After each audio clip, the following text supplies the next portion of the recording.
podemos falar do bruxismo.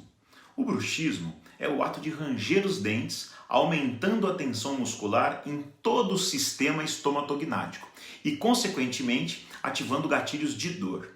Normalmente, o bruxismo ocorre na fase não REM do sono, o que faz as pessoas terem despertar parcial ou total durante o sono.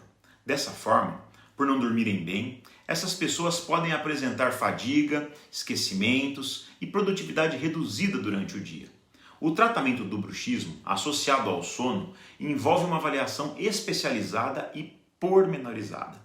E a hipnoterapia tem um papel importante, usando técnicas de sugestionamento que incentivam novos padrões de pensamento e de relaxamento. Se você quiser, eu posso ajudar você.